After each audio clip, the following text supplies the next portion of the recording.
Hi നമസ്കാരം. എന്താണ് ശരിയായിട്ടുള്ള പ്രാർത്ഥന, അല്ലെങ്കിൽ എങ്ങനെയാണ് നമ്മൾ പ്രാർത്ഥിക്കേണ്ടത്? ഇനി അടുത്ത ചോദ്യം, എങ്ങനെയാണ് നമ്മൾ ഇപ്പോൾ പ്രാർത്ഥിക്കുന്നത്? ഇപ്പൊ ഞാൻ എൻ്റെ ഒരു ലൈഫ് എക്സ്പീരിയൻസ് പറയാന്നുണ്ടെങ്കിൽ, പ്രാർത്ഥന എന്ന് പറയുന്നത് ഞാൻ വിശ്വസിച്ചിരുന്നത് നമുക്ക് വേണ്ടത് ചോദിക്കാൻ, അല്ലെങ്കിൽ നമുക്ക് ആവശ്യമുള്ള കാര്യങ്ങൾ നമ്മൾ വിശ്വസിക്കുന്ന ദൈവത്തോട് പറയാനുള്ള ഒരു പ്രോസസ് ആയിരുന്നു പ്രാർത്ഥന എന്നുള്ളതാണ് ഞാൻ വിശ്വസിച്ചിരുന്നത്.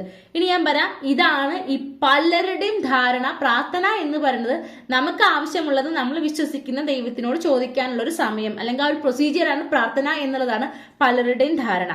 പക്ഷേ അതുകൊണ്ട് തന്നെ പലർക്കും പരാതിയാണ്, എന്റെ പ്രാർത്ഥന എന്താ ദൈവം കാണാത്തത്, ഞാൻ എത്ര നാൾ കൊണ്ട് പ്രാർത്ഥിക്കുന്നു, ദൈവം എന്താ എനിക്ക് ഇത് സാധിപ്പിച്ചു തരാത്തെ? അങ്ങനെ ആ പ്രാർത്ഥന, നമ്മൾ ആവശ്യപ്പെടുന്ന ഒരു കാര്യം നടക്കാതെ വരുമ്പോൾ ദൈവത്തോടുള്ള വിശ്വാസം വരെ നഷ്ടപ്പെടുന്ന അവസ്ഥയാണ്. ഇനി ഈ പ്രാർത്ഥന, ഞാൻ എൻ്റെ ഈ ഒരു പ്രാർത്ഥനാ രീതി മാറ്റിയപ്പോൾ എനിക്ക് ദൈവത്തോട് പരാതിയോ പരിഭവങ്ങളോ ഒന്നും ഇല്ലാത്ത ഒരവസ്ഥയിലേക്ക്, എപ്പോഴും അല്ലെങ്കിൽ നമ്മൾ വിശ്വസിക്കുന്ന ദൈവം ആരായിക്കോട്ടെ അതിനെ എപ്പോഴും സ്നേഹിക്കാൻ ഉള്ള ഒരു അവസ്ഥയിലേക്ക് ഞാൻ മാറി. ഈ പ്രാർത്ഥനയിൽ മാത്രം യാതൊരു വ്യത്യാസവും, മതപരമായിട്ട് യാതൊരു വിശ്വാസമില്ല. അത് ഹിന്ദു ആയിക്കോട്ടെ, മുസൽമാൻ ആയിക്കോട്ടെ, ക്രിസ്ത്യാനി ആയിക്കോട്ടെ, എല്ലാവരും ചെയ്യുന്ന ഒരേ ഒരൊറ്റ കാര്യം, എല്ലാ മതസ്ഥരും ഒരുപോലെ ചെയ്യുന്ന ഒരൊറ്റ കാര്യമാണ് പ്രാർത്ഥന എന്ന് പറയുന്നത്. അതിൽ നമ്മൾ ആ മുന്നേ വിളിക്കുന്ന പേരിൽ മാത്രം ചിലപ്പോൾ വ്യത്യാസങ്ങൾ ഉണ്ടായിരിക്കും. ഇപ്പൊ കൃഷ്ണ എന്ന് വിളിക്കുന്നവർ, മറ്റു മതത്തിലുള്ളവർ അല്ലാ എന്നോ മറ്റുള്ളവർ യേശു എന്ന് വിളിക്കുന്ന ആ ഒരു വ്യത്യാസം ഒഴിച്ചു കഴിഞ്ഞാൽ പ്രാർത്ഥന എല്ലാവർക്കും ഒരുപോലെ തന്നെയാണ്. അതുപോലെ തന്നെ ഞാൻ ഈ പറഞ്ഞ പരാതികളും എല്ലാവർക്കും ഒരുപോലെ തന്നെയാണ്. ഇനി എന്താണ് പ്രാർത്ഥന? പ്രാർത്ഥന എന്ന് പറയുന്നത് ഇത് തന്നെയാണ്, നമ്മളൊരു കമ്മ്യൂണിക്കേഷൻ, നമ്മൾ വിശ്വസിക്കുന്ന ആ ഒരു സൂപ്പർ പവറിനോടുള്ള ഒരു കമ്മ്യൂണിക്കേഷൻ തന്നെയാണ് പ്രാർത്ഥന. പക്ഷെ എന്ന് കരുതിയിട്ട് അത് നമ്മുടെ പരാതികൾ വിളമ്പാനും നമ്മുടെ ആവശ്യങ്ങൾ വിളമ്പാനും മാത്രമുള്ള സമയമാക്കി അതിനെ കണക്കാക്കരുത്. അവിടെയാണ് നമ്മളെല്ലാവരും പ്രാർത്ഥന എന്ന ഒരു പ്രോസസ്സിനെ, വളരെ പ്രഷ്യസ് ആയിട്ടുള്ള ആ ഒരു കാര്യത്തെ നമ്മൾ എന്ത് ചെയ്യുന്നത്, മിസ്യൂസ് ചെയ്യുന്നത്.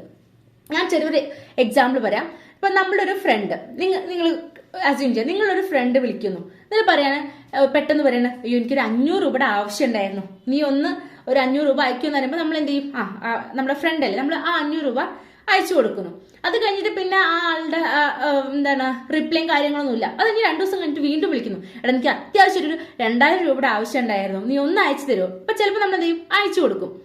അത് കഴിഞ്ഞിട്ട് പിന്നെ ആളുടെ ഒരു അഡ്രസ്സിൽ, പിന്നെ അത് കഴിഞ്ഞിട്ട് പിന്നെ എന്താവശ്യം വരുമ്പോൾ നമ്മളിങ്ങനെ വിളിച്ചുകൊണ്ടിരിക്കുക. അത് ചിലപ്പോൾ ഫിസിക്കലി നമ്മളുടെ ഒരു ഹെൽപ്പ് ആയിക്കോട്ടെ, അല്ലെങ്കിൽ സാമ്പത്തികമായിട്ടായിക്കോട്ടെ, അല്ലെങ്കിൽ ഇമോഷണലി അവരൊന്ന് എന്താണ് വീക്ക് ആയിരിക്കുമ്പോഴൊക്കെ എപ്പോഴും നമ്മളുടെ ഒരു ആവശ്യങ്ങൾക്ക് മാത്രം ആള് വിളിച്ചുകൊണ്ടിരിക്കുന്നു. ആ കാര്യം നടന്നു കഴിഞ്ഞാൽ പിന്നെ ആ ആളുടെ എന്തില്ല, ഒരു റിപ്ലൈ ഇല്ല, ഒരു ഫോൺ കോൾ ഇല്ല, അതല്ലെങ്കിൽ ആളുടെ ഒരു ഗ്രാറ്റിറ്റ്യൂഡ് ഒന്നുമില്ലെങ്കിൽ നമുക്ക് പിന്നെ ആ ആള് വിളിച്ചു കഴിഞ്ഞാൽ ഫോൺ എടുക്കാൻ നമുക്ക് തോന്നുമോ? അല്ലെങ്കിൽ ആ ആൾക്ക് പിന്നെയും സഹായം ചെയ്തു കൊടുക്കാനായിട്ട് നമുക്ക് തോന്നുമോ? ഇല്ല.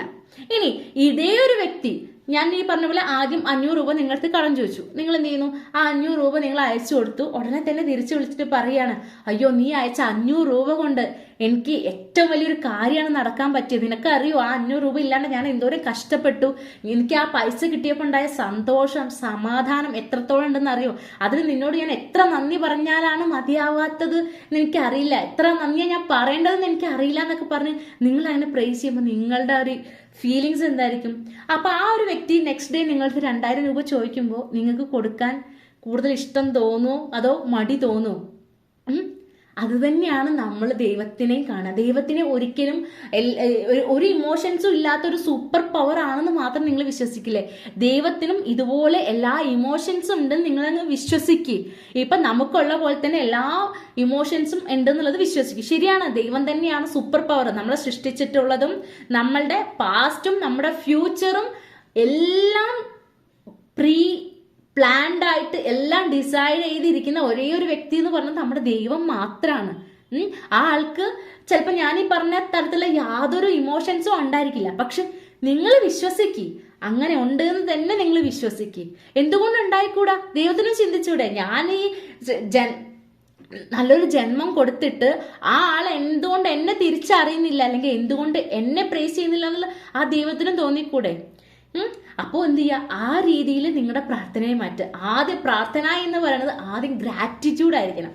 ഇപ്പൊ ഇന്നേ ദിവസം നമുക്ക് ഭൂമിയിലേക്ക് ജനിക്കാൻ പറ്റില്ലേ? അപ്പൊ രാവിലെ ബെഡെന്ന് ഉണരുമ്പോൾ നിങ്ങളുടെ പ്രാർത്ഥന അതായിരിക്കണം, ദൈവമേ ഇന്നത്തെ ദിവസം എനിക്ക് ഈ ഭൂമിയിലേക്ക് ഉണരാൻ സാധിച്ചല്ലോ, അതിന് നന്ദി എന്നായിരിക്കണം ആദ്യം പറയണം. പിന്നെ നമ്മളിപ്പോ ഓരോ മതസ്ഥരും അവരുടേതായിട്ടുള്ള രീതികളിൽ പ്രാർത്ഥന, നിങ്ങൾ എന്ത് വേണമെങ്കിലും ചെയ്തു, പക്ഷെ അതോടൊപ്പം നിങ്ങളുടെ ഓരോന്നിനും ഇപ്പൊ നിങ്ങൾക്ക് ഖുർആൻ ഓതാൻ സാധിച്ചോ, ബൈബിള് വായിക്കാൻ സാധിച്ചോ, ഭഗവത്ഗീത വായിക്കാൻ സാധിച്ചോ, അത് വായിക്കാൻ പറ്റിയതിന് ആദ്യം നിങ്ങൾ എനിക്കിത് കണ്ണുകൊണ്ട് കാണാൻ പറ്റുന്നില്ലേ, ഇതെനിക്ക് കേൾക്കാൻ പറ്റുന്നില്ല, എനിക്ക് പറയാൻ സാധിക്കുന്നില്ലേ, അതിന് നന്ദി. കാരണം ഇതൊന്നുമില്ലാത്ത എത്രയോ ജന്മങ്ങളുണ്ട്. നിങ്ങൾ ഒരിക്കലും വിശ്വസിക്കരുത്, അല്ലെങ്കിൽ നിങ്ങൾ ഒരിക്കലും ചിന്തിക്കരുത് എന്നെ ദൈവം സൃഷ്ടിച്ചിട്ടുണ്ടെങ്കിൽ എന്നെ കംപ്ലീറ്റ് എനിക്ക് വേണ്ടതെല്ലാം തന്ന് എന്നെ ടേക്ക് കെയർ ചെയ്യേണ്ടത് ദൈവമാണെന്നുള്ള ചിന്ത ഉണ്ടാവരുത്. ചിന്ത ശരിയാണ്, നമ്മളെ എല്ലാം നോക്കേണ്ടത് ദൈവം തന്നെയാണ്, അത് നോക്കുന്നുണ്ട്. പക്ഷെ നിങ്ങൾ വിശ്വസിക്കേണ്ട ഒരു കാര്യമുണ്ട്, ഇത് നിങ്ങൾക്ക് ഈ ഒരു ജന്മം തന്ന് ഈ ഭൂമിയിലേക്ക് ദൈവം നിങ്ങളെ സൃഷ്ടിച്ചിട്ടുണ്ടെങ്കിൽ നിങ്ങളുടെ ഈ ജീവിതം മനോഹരമാക്കാനുള്ള എല്ലാ കഴിവും നിങ്ങളിൽ നിക്ഷേപിച്ചിട്ട് തന്നെയാണ് ദൈവം എന്ത് ചെയ്തിട്ടുള്ളത്, സൃഷ്ടിച്ചിട്ടുള്ളത്. അത് മനസ്സിലാക്കി തരണേ എന്നുള്ളതായിരിക്കും നമ്മുടെ പ്രാർത്ഥന. എന്താണ് എൻ്റെ കഴിവ്, എൻ്റെ ഉള്ളിലുള്ള കഴിവിനെ എനിക്ക് പുറത്ത് കാണിച്ചു തരണേ, അല്ലെങ്കിൽ ആ കഴിവിനെ വീണ്ടും വീണ്ടും എൻഹാൻസ് ചെയ്യിപ്പിക്കാനുള്ള ആ ഒരു പവർ എനിക്ക് തരണേ എന്നുള്ളതായിരിക്കണം നിങ്ങളുടെ പ്രാർത്ഥന. അല്ലാണ്ട് എനിക്ക് അത് തരണേ ഇത് തരണേ എന്ന് പറയുമ്പോൾ ദൈവം ചിന്തിക്കില്ല നിന്റെ ഉള്ളിൽ ഇതൊക്കെ ഉണ്ട്, നീ ആദ്യം ഇത് കണ്ടുപിടിക്കും, ഞാൻ ഓൾറെഡി നിനക്ക് ഇതെല്ലാം തന്നിട്ടാണ് വിട്ടിട്ടുള്ളത്, പിന്നെ വീണ്ടും വീണ്ടും ഇത് ചോദിച്ചാൽ ഞാൻ എങ്ങനെ തരിക എന്നുള്ളത് ദൈവം ചിന്തിക്കില്ലേ. ഇപ്പൊ നമ്മളിപ്പോ എന്താണ്, ഇപ്പൊ ഒരു പരീക്ഷയിൽ നമ്മൾ ഒരുപാട് ആളുകളുണ്ട്, പരീക്ഷ സമയമാകുമ്പോൾ കൂടുതൽ പൂജയും മന്ത്രങ്ങളും എല്ലാതും അങ്ങ് ചെയ്യും. ഇതൊക്കെ ചെയ്തിട്ട് നമ്മൾ പഠിക്കാണ്ടിരുന്നു കഴിഞ്ഞാല്, ഞാൻ പുഷ്പാഞ്ജലി കഴിപ്പിച്ചിട്ടുണ്ട്, അല്ലെങ്കിൽ എൻ്റെ അമ്മ ഇന്ന വലിയൊരു പൂജ അവിടെ നടത്തിയിട്ടുണ്ട്, അപ്പൊ ഞാൻ എന്തെങ്കിലുമൊക്കെ ഒന്ന് വായിച്ച് ചുമ്മാ പരീക്ഷ ഹാളിൽ പോയി കഴിഞ്ഞാൽ മാർക്ക് കിട്ടുമോ? ഇല്ല. ഇതിൽ നിന്ന് നമ്മുടെ മനസ്സിന്റെ ആ ഒരു വിശ്വാസത്തെ, നമ്മുടെ ശക്തിയും കൂട്ടാനുള്ളത് മാത്രമായി നമ്മുടെ ഉള്ളിലുള്ള ആ എനർജി ഒന്ന് അപ്ലിഫ്റ്റ് ചെയ്യാൻ മാത്രമാണ് നമ്മളുടെ ഈ പ്രാർത്ഥനകളും പൂജകൾക്കും. ഇതെല്ലാം ചെയ്തു കഴിഞ്ഞാൽ നമ്മൾ എന്താണ്, സറണ്ടർ. പ്രാർത്ഥന എന്ന് പറയുന്നത് സറണ്ടർ ആണ്. Surrender, live in the mode of surrender. എന്നിട്ട് നമ്മൾ ആക്ഷൻ എടുക്കണം. അല്ലാതെ നമ്മൾ സറണ്ടർ, ഞാൻ ദൈവത്തിലെല്ലാം ഞാൻ അങ്ങ് അർപ്പിച്ചു, ഇനി ദൈവം എല്ലാം നോക്കിക്കോളൂ എന്ന് പറഞ്ഞു കഴിഞ്ഞാൽ ദൈവത്തിന് ഒന്നും ചെയ്യാൻ പറ്റില്ല. കാരണം ദൈവം ഓൾറെഡി എല്ലാം നമ്മളിൽ തന്നിട്ടുണ്ട്. ആ തന്നു വിട്ടുള്ള ദൈവത്തിന് ഞാൻ എന്തായാലും ദൈവത്തിലെല്ലാം സറണ്ടർ ആയിട്ടാണ് ജീവിക്കുന്നത് പറഞ്ഞു കഴിഞ്ഞാൽ നമുക്ക് ജീവിതം ഫെയിലിയർ തന്നെ ആയിരിക്കും. ആദ്യം എന്ത് ചെയ്യുക, നമ്മൾ പ്രാർത്ഥന അല്ലെങ്കിൽ നമ്മുടെ വിശ്വാസം എന്ന് പറഞ്ഞാൽ നമ്മൾ വിശ്വസിക്കുന്ന ദൈവത്തിൽ നമ്മൾ സറണ്ടർ ആയി കഴിഞ്ഞാൽ പിന്നെ നമ്മൾ എപ്പം നമ്മൾ ദൈവത്തിൽ സറണ്ടർ ആവണോ അപ്പം നമുക്ക് ഇൻഡ്യൂഷൻസ് വന്ന് തുടങ്ങും. നമ്മൾ ചെയ്യേണ്ട കാര്യങ്ങൾ അപ്പം നമുക്ക് ഇൻഡ്യൂഷൻ, അതിനനുസരിച്ച് നമ്മൾ ആക്ഷൻസ് എടുത്തു തുടങ്ങാം. ആ ആക്ഷൻസ് ചിലപ്പോൾ കൂടുതൽ ഹാർഡ് വർക്കുകൾ ചെയ്യേണ്ടതായിട്ട് വരും, പല കാര്യങ്ങൾ നമ്മൾ പഠിക്കേണ്ടതായിട്ട് വരും, പല കാര്യങ്ങളിലൂടെ നമ്മൾ സാഹചര്യങ്ങളിലൂടെ നമ്മൾ പോവേണ്ടതായിട്ട് വരും. അതിലൂടെ എല്ലാം പോകുമ്പോഴും നമ്മൾ വിശ്വസിക്കണം, ഞാൻ ദൈവത്തിൽ ഓൾറെഡി ഞാൻ സറണ്ടർ ആയിട്ടുണ്ടെങ്കിൽ ഇതെനിക്ക് ദൈവം കാണിച്ചു തരുന്ന വഴിയാണെന്ന് മനസ്സിലാക്കി അവിടെ നമ്മൾ വർക്ക് ചെയ്താൽ മാത്രമേ നമുക്ക് സക്സസ് ഉള്ളൂ. അല്ലാണ്ട് live in the mode of surrender എന്ന് പറഞ്ഞിട്ട് ചുമ്മാ കൈകൂപ്പി ഇരുന്ന് കഴിഞ്ഞാലുണ്ടല്ലോ ഒന്നും നടക്കില്ല. അപ്പൊ ആദ്യം ദൈവത്തോട് നമ്മൾ ഗ്രാറ്റിറ്റ്യൂഡ് പറയുക. നമുക്ക് ഇപ്പോൾ ഉള്ളതിനും തന്നതിനും നമ്മൾ എന്ത് ചെയ്യുക, നന്ദി പറയാം. നന്ദിയുള്ളവന് കൂടുതൽ കൂടുതൽ കൊടുക്കും എന്നുള്ളത് എല്ലാ മതത്തിലും പറഞ്ഞിട്ടുള്ള ഒരു കാര്യമാണ്. നമ്മൾ പലപ്പോഴും മറന്നു പോകുന്നൊരു കാര്യമാണ്. നിങ്ങളിപ്പോൾ പ്രാർത്ഥിച്ചു, ആദ്യം നമുക്കുള്ളതിന് നന്ദി പറഞ്ഞിട്ട് നമ്മൾ സൃഷ്ടിച്ച ദൈവത്തോടെ നമുക്ക് ചോദിക്കാനുള്ളൂ, വേറെ ആരോടും നമുക്ക് ചോദിക്കാനില്ല. ചോദിച്ചോളൂ, നിങ്ങൾക്ക് വേണ്ടതൊക്കെ ചോദിച്ചോളൂ. പക്ഷെ മുന്നോടിയായിട്ട് നിങ്ങൾ പറയേണ്ടത് നിങ്ങൾക്ക് തന്നതിനും ഇപ്പോൾ ഉള്ളതിനും നന്ദി പറഞ്ഞുകൊണ്ട് നിങ്ങൾ ചോദിച്ചു നോക്കൂ.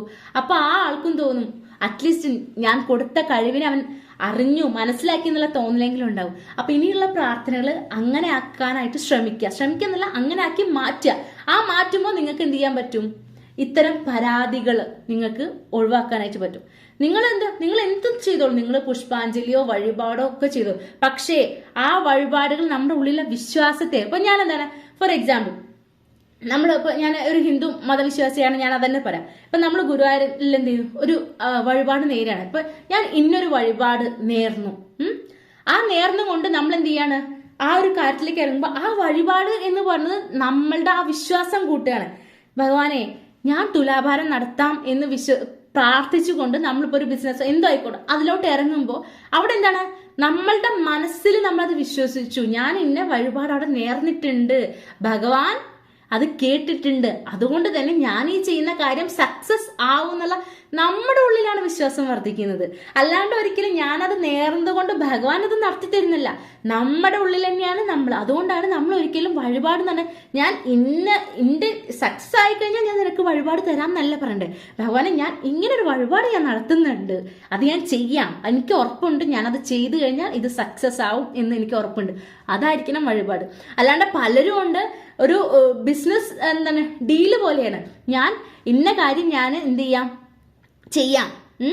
അത് പക്ഷെ അതിനു മുന്നേ എനിക്ക് ഇന്നത് ലഭിക്കണം എങ്കിൽ ഞാൻ നിനക്ക് തരാം എന്നുള്ള ഒരു തരം എന്താണ്, ഒരു കണക്ക് പറച്ചിലാണ് ദൈവത്തോട്. അവിടെ കണക്ക് പറയുമ്പോൾ നമ്മുടെ ഉള്ളിലാണ് നമുക്ക് തോന്നുന്നത് അത് ഇത് നടന്നിട്ടില്ലെങ്കിൽ എനിക്കത് ചെയ്യേണ്ട ആവശ്യമില്ല എന്നുള്ളത്. അപ്പൊ അവിടെ ഒരു സംശയം വന്നു. നമ്മൾ വിശ്വസിക്കുന്ന ഒരു കാര്യം അല്ലെങ്കിൽ നമ്മൾ ആഗ്രഹിക്കുന്ന കാര്യം നടക്കോ ഇല്ലേ എന്നുള്ള സംശയം അവിടെ ഓൾറെഡി വന്നു. പക്ഷെ നിങ്ങൾ മുൻകൂട്ടി പറയൂ, ഞാൻ ഇന്ന കാര്യം ഞാൻ ഭഗവാൻ ചെയ്യുന്നുണ്ട്, അത് ചെയ്തു കഴിഞ്ഞാൽ എനിക്കത് സക്സസ് ആവണം എന്ന് പറഞ്ഞു കഴിഞ്ഞാൽ നമ്മുടെ ഉള്ളിൽ അത് ഉറപ്പിച്ചു, അത് നടന്നു എന്നുള്ളത്. അതാണ് ഈ വഴിപാടായിക്കോട്ടെ, എന്ത് പൂജകളായിക്കോട്ടെ, ഇനി ഏത് മതത്തിൽ ചെയ്യുന്ന കാര്യങ്ങൾ, ഇതൊക്കെ നമ്മുടെ ഉള്ളിൽ തന്നെയുള്ള നമ്മളുടെ വിശ്വാസത്തെ ഊട്ടി ഉറപ്പിക്കുന്നതാണ്. അപ്പൊ ഇങ്ങനെ നിങ്ങളുടെ പ്രാർത്ഥനയെ ഒന്ന് മാറ്റിയിട്ട് നിങ്ങളൊന്ന് പ്രാക്ടീസ് ചെയ്തു, കുറച്ച് ദിവസം നിങ്ങൾ പ്രാക്ടീസ് ചെയ്ത് നോക്കൂ. ഈ നിങ്ങൾ വിശ്വസിക്കുന്ന ദൈവം ഉണ്ടല്ലോ, നിങ്ങൾ കൂടുതൽ ആ ദൈവത്തെ സ്നേഹിക്കാനായിട്ട് തുടങ്ങും. ആ സ്നേഹം അതിന് നിങ്ങൾ എന്ത് ഭക്തിന്നോ എന്ത് പേരിലും വിളിച്ചോളൂ, ഈ എല്ലാം സ്നേഹം. നമ്മൾ സ്നേഹിക്കലിനെയാണ് ഭക്തി എന്ന് പറഞ്ഞത്. ചിലർക്കുണ്ട് കുറെ നാമം ചൊല്ലലാണ് ഭക്തി. ശരിയാണ്. നിങ്ങൾ ഇനിയിപ്പോ ഒന്നും വേണ്ട, നിങ്ങളിപ്പോ ഈ പ്രാർത്ഥനകൾ നിങ്ങളൊന്നും ചോദിക്കില്ല. നിങ്ങൾക്ക് ഇഷ്ടമുള്ളൊരു നാമം അത് നിങ്ങൾ റിപ്പീറ്റഡ് ആയിട്ട് ചൊല്ലിക്കൊണ്ടിരുന്നോളൂ. ഓരോ നാമങ്ങൾ എന്ന് പറയുമ്പോൾ അപ്പോൾ പല മതത്തിലും പല രീതിയിലുള്ള മന്ത്രങ്ങളും പ്രാർത്ഥനാ രീതികളുണ്ട്. അതും ചുമ്മാ എഴുതി വെക്കപ്പെട്ടിട്ടുള്ളതല്ല. ഓരോ വാക്കുകൾക്കും ഓരോന്നും ജോയിൻ ചെയ്യുമ്പോൾ അതിന് പ്രത്യേകതരം എനർജി ഉണ്ട്. അതുകൊണ്ടാണ് അതിന് അത്രയും ഇന്നത് ഇത്ര ജപിച്ചു കഴിഞ്ഞാൽ ഇത്ര എന്നൊക്കെ പറയുന്നത്. അതുകൊണ്ടാണ്. കാരണം അത് ഓരോന്നും ക്രോഡീകരിച്ചിട്ടുള്ളത് നമ്മുടെ എനർജി ഉയർത്താൻ വേണ്ടി. അപ്പൊ എത്രത്തോളം നമ്മളത് നമ്മളുടെ നാവിലൂടെ പറയുന്നു, നമ്മളുടെ ചെവികളിലൂടെ കേൾക്കുന്നു, അത്രയും നമ്മുടെ എനർജി നമുക്ക് എന്ത് ചെയ്യാൻ പറ്റും, ഉയർത്താനായിട്ട് പറ്റും. നമ്മുടെ എനർജി ഉയരുമ്പോഴാണ് നമ്മൾ ആഗ്രഹിക്കുന്ന അവസ്ഥയിലേക്ക് നമ്മളെ എത്തിക്കാനും അതോടൊപ്പം നമ്മളുടെ ആ ദൈവത്തിൽ നമ്മളെ സ്നേഹിക്കാനും നമുക്ക് കൂടുതലായിട്ട് സാധിക്കുന്നത്.